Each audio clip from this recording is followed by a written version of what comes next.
tertarik nih mau ikut pelajaran di pagi hari ini? Jadi sama-sama tepuk tangan. Oke anak-anak, ada yang tahu hari ini kita mau ngapain? Belajar Main apa? Main game. Oh, main game ya, betul. Kita bakal bermain pengetahuan di pagi hari ini. Nggak tahu, ada pengetahuan nggak? Bermain pengetahuan nggak tahu? Ya, oke. Nanti kita bakal bermain game, tapi diselangi dengan kita belajar hal menarik tentunya ya. Kan karena kita pengen di pagi hari ini tuh kita nggak datang, kita datang diem terus nggak tahu apa-apa. Kita pengen datang ke sini, kita punya ilmu baru, punya pengetahuan baru yang mana nanti bisa dipakai buat kehidupan sehari-hari. Pagi hari ini kita bakal belajar soal sosiologi. Tahu kan sosiologi? Wih, emang tahu dari mana?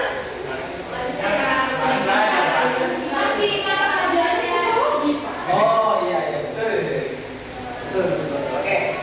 Kalau gitu kita langsung mulai teman-teman. BTW, ada yang tahu nih apa? Remote. Ya, betul remote. Kenapa dipanggil remote?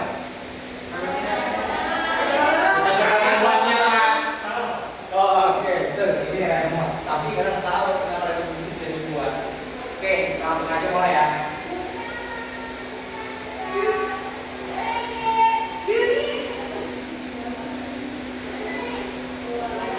Wah, keren. Ya, teman-teman, kita absen dulu. Siapa yang nggak hadir? Tiga. Siapa lagi? Wow, pada banyak yang nggak hadir juga ya. Kalau boleh tahu kenapa tuh? Bolos males. Oke.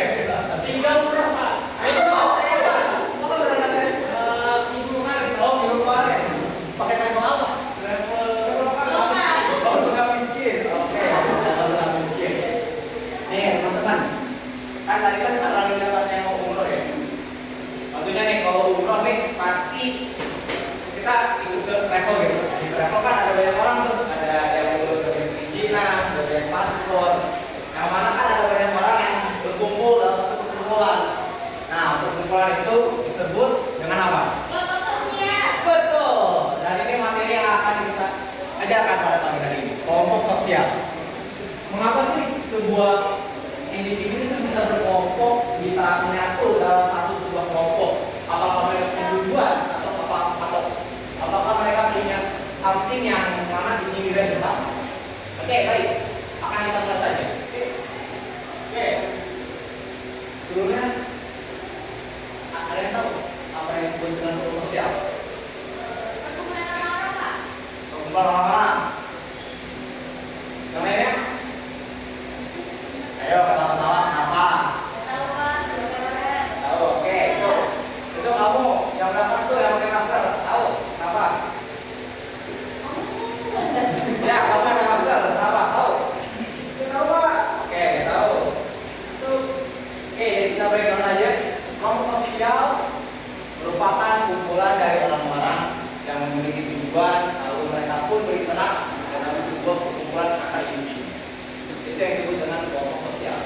Terus Pak, kalau misalkan ada orang nih kumpul dalam satu lapangan, apakah mereka bisa diidentifikasi sebagai kelompok sosial? Belum tentu. Belum tentu. Kalau belum tentu gitu. Misalkan dalam sebuah lapangan, saya datang, terus ada orang-orang datang mau ke situ mau ngeliat konser. Nah itu bukan termasuk kelompok sosial, itu termasuk crowd atau kerumunan. Karena mereka datang bukan atas dari kelompok sosial yang mereka miliki, tapi mereka datang karena tujuan yang sama, pengen lihat konser. Jadi belum tentu kalau ada dalam satu kumpulan, dalam satu tempat mereka berkumpul itu kelompok sosial. Ini nih, ada Robert Camerton, ada MacIver, and Charles Space, dan Robert Harlan. Ayo kita breakdown satu-satu. Menurut Robert Camerton menyatakan bahwa kelompok sosial adalah kelompok yang saling berinteraksi sesuai dengan pola yang telah matang. Maksud pola yang telah matang di sini lebih ke tujuan ataupun kepentingan yang mereka miliki di dalam sebuah kelompok ini. Lalu dari MacIver menyatakan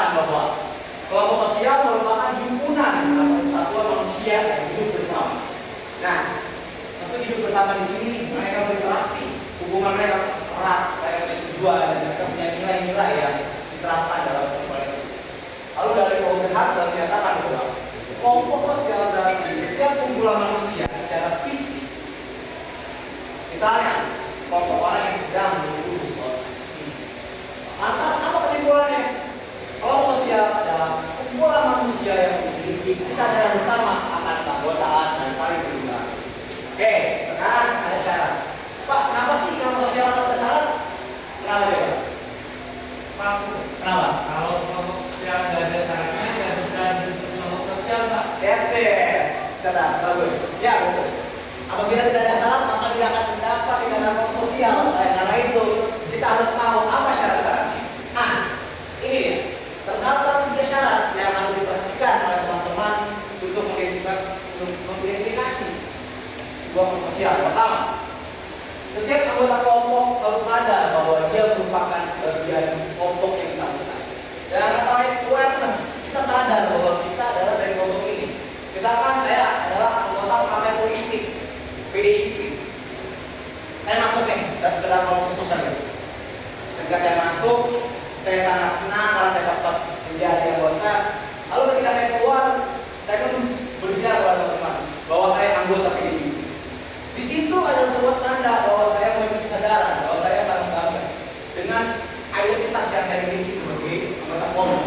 Oke, yang kedua, interaksi hubungan timbal balik antara anggota yang satu dengan anggota yang lain. Dengan kata lain, dalam kelompok itu masa sih cuma di mana aja? Gak ada yang namanya saling perkenalan, saling berbicara dan sebagainya.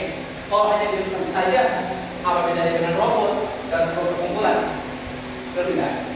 Nah, yang ketiga, ada faktor yang dimiliki bersama seperti nasib yang sama, kepentingan, tujuan, ideologi politik. Sebuah kelompok disebut sebagai kelompok sosial apabila memiliki faktor-faktor khusus tersebut. Dengan kata lain, ada kepentingan, tujuan, faktor yang sama yang dapat dicapai bersama. Berarti kalau misalkan kita breakdown, ada 3 syarat. Yang pertama, memiliki kesadaran atau sense of belonging dari si kelompok itu. Yang kedua, adanya hubungan timbal balik, interaksi. Dan yang terakhir, memiliki kepentingan, tujuan ataupun hal yang sama yang bisa meningkat sebuah kelompok. Ayo kita bersahaja. Iya. Ada berstruktur, berkaedah dan memiliki pola perilaku. Dalam sebuah kelompok sosial terdapat sebuah struktur tersendiri. Hal ini memungkinkan setiap anggota fungsi dan bahkan kehidupan hierarkis yang jelas. Dan kata lain, dalam setiap kelompok, apabila kita lihat kelompok formal, ada yang namanya struktur hierarkis. Setiap orang memiliki peran dan tujuan masing-masing. Di situ mereka menjalankan peran mereka. Misalkan saya sebagai ketua, ada Eki sebagai sekretaris, ada Kiki sebagai bendahara. Masing-masing orang tersebut menjalankan peran-perannya masing-masing. Misalkan saya sebagai ketua berfungsi sebagai pengomando, memberi arahan, Aji sebagai menulis catatan dan Kiki sebagai menulis hubungan dengan pihak luar. Tapi itu dilakukan karena berdasarkan tuntutan atau tugas yang dimiliki sehingga mereka bertiga itu dapat berinteraksi dengan baik. Karena itu ada yang tersebut. Lalu bersistem dan berproses. Ya, dalam sebuah kelompok tentu ada sistem yang dimiliki, ada mekanisme yang dibangun seperti apa ya. Misalkan dalam sebuah kelompok tidak ada sistem ya, akan seperti apa berjalan sebuah kelompok itu. Kita contoh yang paling dasar ada kelompok sosial seperti partai politik. Di dalam partai politik bila tidak ada sistem ya maka mereka tidak akan mendapat tujuan yang mereka inginkan. Misalkan partai politik Nasdem mencalonkan Anies Baswedan, tentu dibalik dari kemudian itu ada sistem pertimbangan apa sih yang bisa dipilih sehingga Anies bisa dijadikan calon presiden. Oke, next ya. Sebelumnya saya di sini kayaknya teman-teman udah pada berat nih tadi. Waduh, materinya udah berat banget. Sekarang kita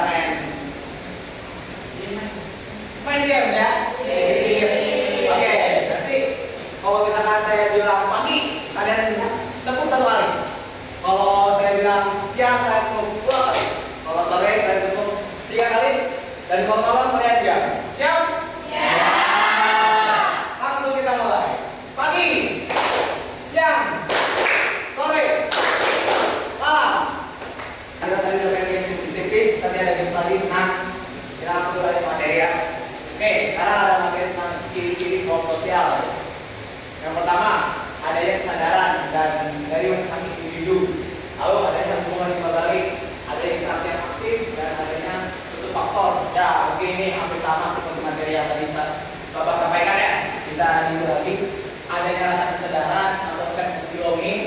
adanya hubungan timbal balik yang kuat, dan adanya interaksi, dan yang terakhir faktor kenyamanan.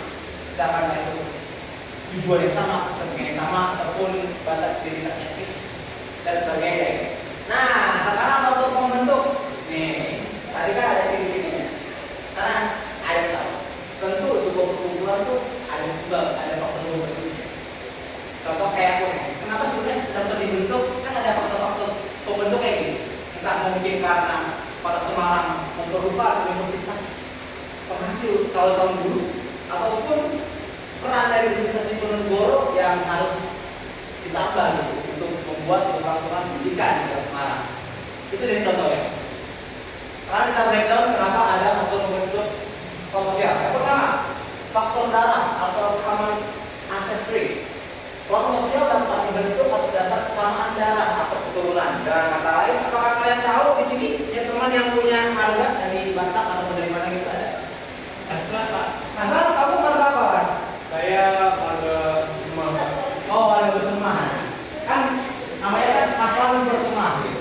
Tentu kata bersemah itu kan adalah sebuah identitas keturunan gitu. Di mana asal adalah keturunan dari bersemah gitu.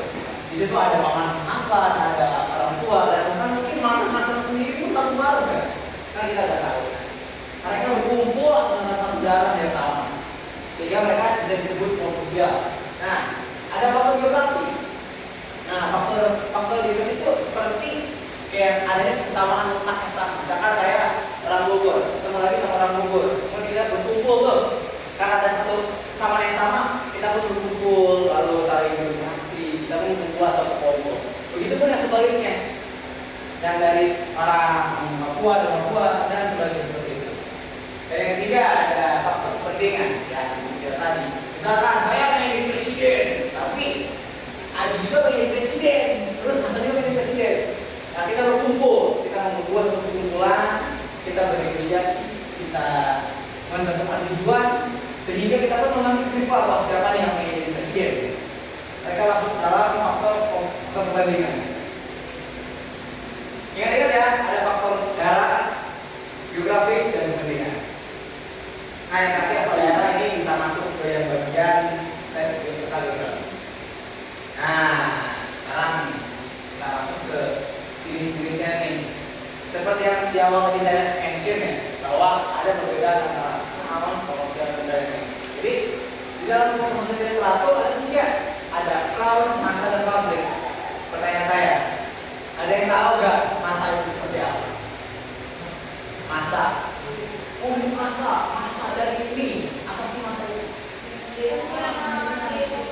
Oke, berarti mereka punya juga dong. Oke, kalau crown apa? Oke, kerumunan. Terakhir publik. Oke, luar. Ini teman, cara yang bisa kita lakukan ya untuk mengidentifikasi apa sih berbeda dari jenis seperti ini. Kalau kerumunan atau crowd, mereka adalah kumpulan individu yang memiliki satu tujuan, akan tetapi mereka dikumpulkan dalam suatu tempat. Yang lain, mereka berkumpul di suatu kerumunan. Kalau massa, mereka merupakan kumpulan dari individu yang memiliki tujuan yang digerakkan oleh seseorang. Itu massa. Sedangkan publik adalah tempat di mana individu itu berkumpul. Entah itu hanya sebatas lewat semata, seperti pasar. Pasar kan ada yang menjual, ada yang membuang sampah, dan yang lain-lain. Itu perbedaan dari crowd, massa, dan publik. Let's go. Nah, apabila tadi kelompok yang tidak teratur ya, sekarang yang teratur. Kalau yang teratur itu ada pertama ada kelompok dasar, ada kelompok besar, kecil, kelompok primer, dan kelompok sekunder. Kelompok besar dan kecil itu lebih ditekankan pada kuantitas, eskalasinya gitu. Kenapa kelompok itu bisa disebut kelompok besar? Karena dia memiliki basis atau bentuk yang banyak. Sedangkan kelompok yang kecil mereka hanya memiliki eskalasi basis yang kecil dan itu bersifat eksklusif. Jadi nggak sembarangan bisa masuk nih ke kelompok kecil ini, beda sama kelompok besar. Kalau ada kelompok primer dan kelompok sekunder. Kelompok primer merupakan kelompok yang dalam segi yang berfungsi sangat penting dalam kehidupan. Contohnya, contoh terkecil dari kelompok primer adalah keluarga. Karena di situ kita masing-masing diajarkan nilai dan norma yang tentunya setiap setiap keluarga memiliki nilai masing-masing kan. Nah, sekarang ini jenis kelompok sosial menurut salah satu dengan quote sosiologi, Ethel Durkheim. Ada yang kenal? Tahu doang. Oh, nggak kenalan, iya. Kamu nggak kenalan? Oh, beda zaman. Emang kamu lagi di zaman apa?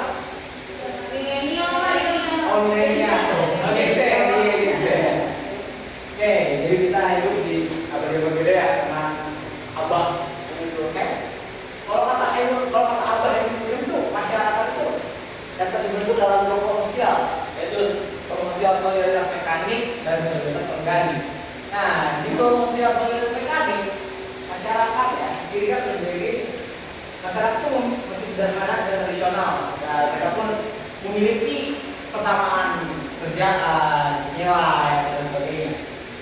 Lalu berbeda dengan kelompok masyarakat organik, karena di kelompok masyarakat organik mereka sudah semakin multikultur ya, banyak perbedaan-perbedaan yang ada, sehingga mereka pun disatukan bukan atas dasar kesalahan, melainkan perbedaan-perbedaan. Ini adalah dari Mbah Ferdinand ya, bisa dibilang salah satu anak muridnya dari Emil Durkheim. Kata Mbah Ferdinand, beliau menyatakan bahwa kelompok sosial itu dibagi dua, ada Gemeinschaft dan juga Gesellschaft. Gemeinschaft artinya paguyuban, sedangkan Gesellschaft adalah patung baya. Di masyarakat paguyuban atau Gemeinschaft, masyarakat diidentikan dengan eksklusif, memiliki hubungan timbal balik yang sangat bagus. Berbeda dengan masyarakat kebayan yang bersifat transaksional. Jadi ya mereka kumpul berdasarkan kepentingan yang dimiliki gitu. Kalau misalkan aku kumpul mobil, ya cuma kayak pembunuhan kepentingan. Misalkan aku anggota OSIS, kumpul tuh sama OSIS. Ya aku kumpul doang, bukan berarti aku dekat. Ya aku kumpul atas dasar jobdesk aku gitu, sebagai anggota OSIS. Itu yang membuat Gesellschaft. Kalau kebayan beda. Misalkan paguyuban orang Jawa di Belanda. Nah, coba bisa tidak lihat berarti kalau paguyuban itu mereka mencari hubungan yang sama, eksklusif, kesamaan, ada kesamaan di dalam itu. Wah, kamu orang Jawa ya, dia sama. Ketemu tuh, saling kenal, saling ini, saling dekat. Kemudian menghasilkan interaksi dan mereka pun berkumpul bersama itu dari tempat paguyuban. Banyak banget ya materinya. Kita main game lagi yuk, gimana? Ya. Yo, sekarang kita main yang ketiga. Jadi nanti Bapak bakal ngasih satu lirik lagu. Kalian ubah lirik lagu itu ya ke hal yang terserah kalian. Ayo kita mulai dari Mas Aji. Aku ya,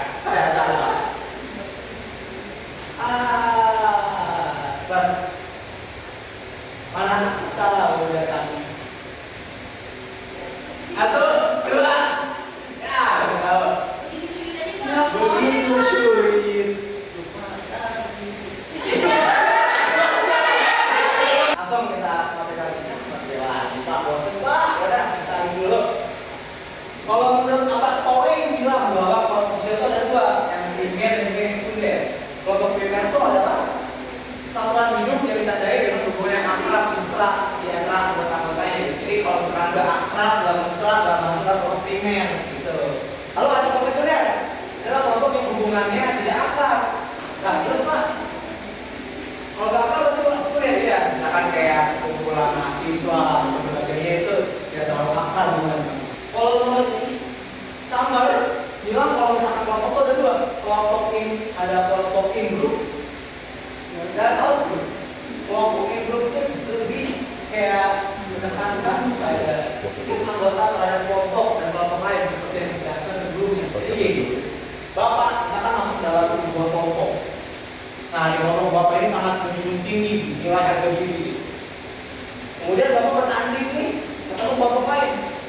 Di saat Bapak melihat kelompok lain, wah kelompok apaan tuh? Beda sama kita. Gitu. Nah itu tadi masuk dalam kelompok itu karena ada rasa pride, belonging, pengen dijaga. Dan kelompok yang di luar Bapak itu disebut out group, penentang dari si grup itu sendiri. Begitu teman-teman. Nah sekarang ayo kita main. tebak gambar.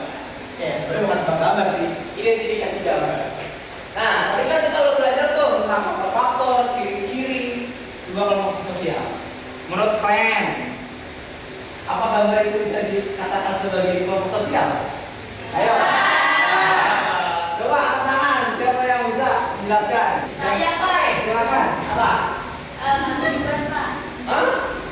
Apa? Paguyuban. Oke, kenapa masuk dalam definisi paguyuban? Soalnya itu memiliki interaksi dan berkumpul dengan orang-orang dalam satu wilayah yaitu pedesaan. Oke, and tepuk tangan. Ya, gambar ini kita bisa masukkan ke dalam kelompok sosial di Scout karena dia tadi itu tinggal bersama, rumahnya akrab dan memiliki wilayah yang dimiliki. Oke, teman, sekarang kita akan beralih ke fase yang paling menyebalkan menurut kalian tahu apa? Yaitu ending. Yeah. Ada, Pak. Ya, nah, sekarang kita bakal acak ke dalam 3 kelompok. Nah, jadi kalian tugas kelompoknya dari gambar ini perhatikan, identifikasilah contoh dari kelompok sosial mana dan termasuk ke dalam jenis kelompok sosial apa. Ya. Kamu kenapa begini kamu? Jerawatan sih. Oh enggak. Oh mandi ya. Mandi oke. Silakan teman. Sama ya.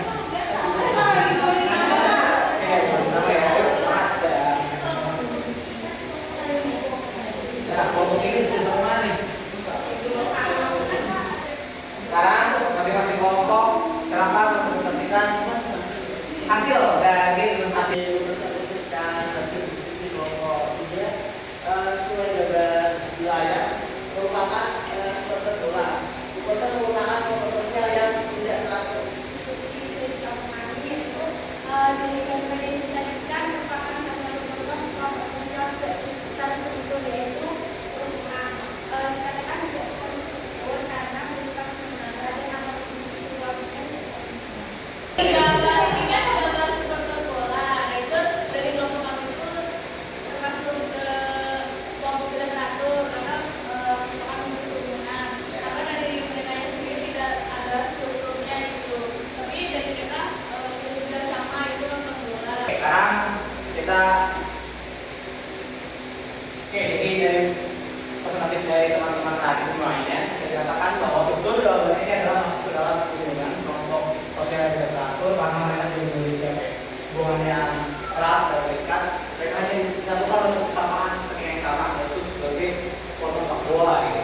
Nah, sekarang di sini pelajaran yang bisa kita ambil dari materi kelompok sosial adalah ilmu-ilmu tadi yang tadi disampaikan saya dan ciri-ciri mata kelompok itu dapat kalian lihat saat bila mana kalian berkunjung di suatu daerah.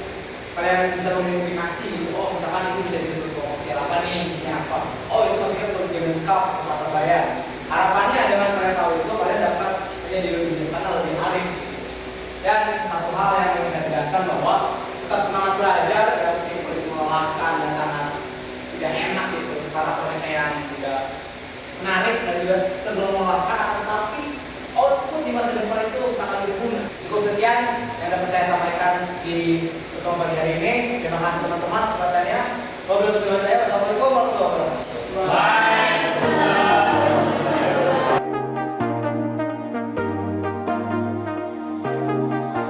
I got you and your vibes in my mind, I can't get them out. No matter how hard I try, I need you.